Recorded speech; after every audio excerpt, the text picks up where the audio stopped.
యోబు గ్రంథము 14వ అధ్యాయము 9వ వచనం. నీటి వాసన మాత్రము చేత అది చిగుర్చును, లేత మొక్కల వలె అది కొమ్మలు వేయును. ప్రార్థన. నజరుడైన యేసుక్రీస్తు శక్తి మరియు మహిమగల నామమున నా వ్యాపారం మీద, నా ఉద్యోగం మీద, నా ఆలోచనల మీద, నా వ్యూహాల మీద యేసుక్రీస్తు వారి జీవాన్ని విడుదల చేస్తున్నాను. ఇవి అన్ని పరలోకం నుండి నాకు అనుగ్రహింపబడునుగాక. యెషయా గ్రంథము 55వ అధ్యాయము 5వ వచనము.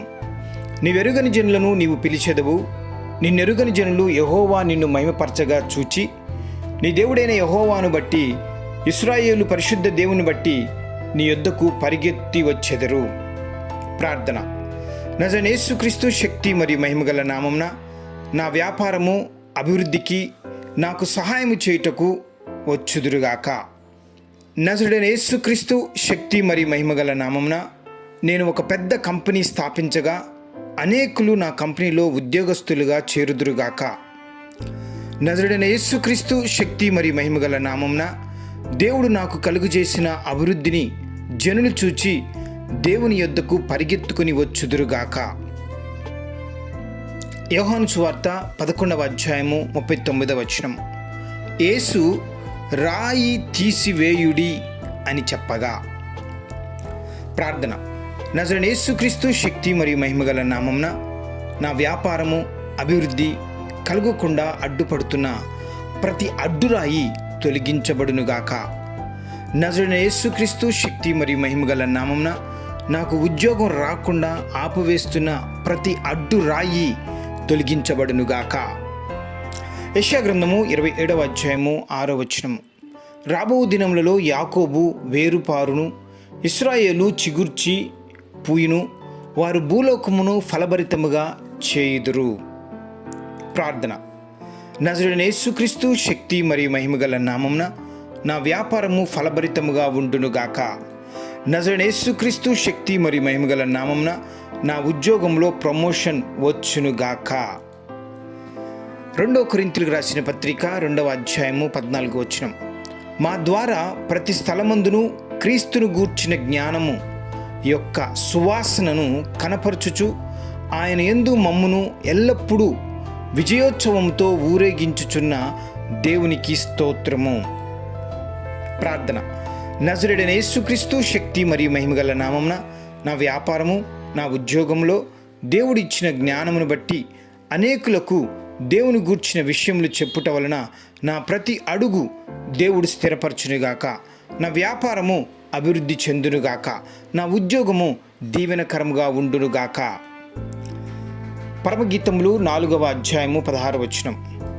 ఉత్తర వాయువు ఏతెంచుము, దక్షిణ వాయువు వేంచేయుము, నా ఉద్యానవనం మీద విసురుడి, దాని పరిణములు వ్యాపింపచేయుడి, నా ప్రియుడు తన ఉద్యానవనమునకు వేంచేయును. ప్రార్థన. నజరేయుడైన యేసుక్రీస్తు శక్తి మరియు మహిమగల నామమున నన్ను చూడటానికి వారి కళ్ళు ఆశతో ఎదురు చూచునుగాక. నజరేయుడైన యేసుక్రీస్తు శక్తి మరియు మహిమగల నామమున నా వ్యాపార అభివృద్ధి, నా ఉద్యోగంలో నా ప్రావీణ్యం గుర్తించి నన్ను అభినందించటానికి వారి మనస్సులు దేవుని ఆత్మచే ప్రకాశవంతం చేయబడునుగాక. నజరేయుడైన యేసుక్రీస్తు శక్తి మరియు మహిమగల నామమున నన్ను ఆదరించటానికి, సంతోషంగా, ఆనందంగా, ఉత్సాహంగా నా వ్యాపార లక్ష్యాలను సాధించటానికి వారు సహాయము చేయడానికి వచ్చుదురుగాక. ప్రసంగి గ్రంథము 10వ అధ్యాయము 20వ వచనం. ఆకాశ పక్షులు సమాచారము కొనిపోవును, రెక్కలు గలది సంగతి తెలుపును. ప్రార్థన. నజరేయుడైన యేసుక్రీస్తు శక్తి మరియు మహిమగల నామమున నా గురించి, నా వ్యాపారం గురించి మాట్లాడుకునేలా వ్యక్తులను ప్రోత్సహించండి. నా వ్యాపారం అనేక దేశాలకు విస్తరించునుగాక.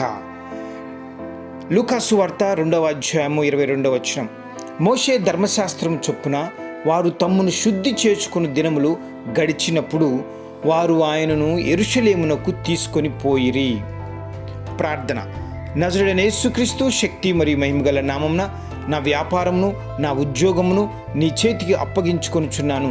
దేవా, ఎలా వ్యాపారం చేయాలో, ఎలా నా ఉద్యోగములో జ్ఞానంతో పనిచేయాలో నాకు నేర్పించుము. ఆదికాండము 21వ అధ్యాయము 19వ వచనం.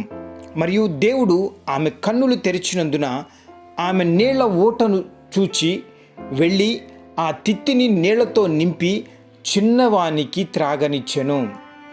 ప్రార్థన. నజరుడైన యేసుక్రీస్తు శక్తి మరియు మహిమగల నామమున తండ్రి, చూడటానికి నాకు కళ్ళు తెరవండి.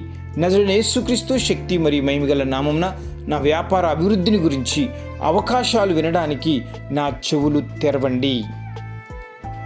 నజరుడైన యేసుక్రీస్తు శక్తి మరియు మహిమగల నామమున నా వ్యాపారం తదుపరి స్థాయికి తరలించడానికి అవసరమైన సర్దుబాట్లు చేయడానికి నాకు ధైర్యం మరియు సామర్థ్యాన్ని ఇవ్వండి. ఆమెన్.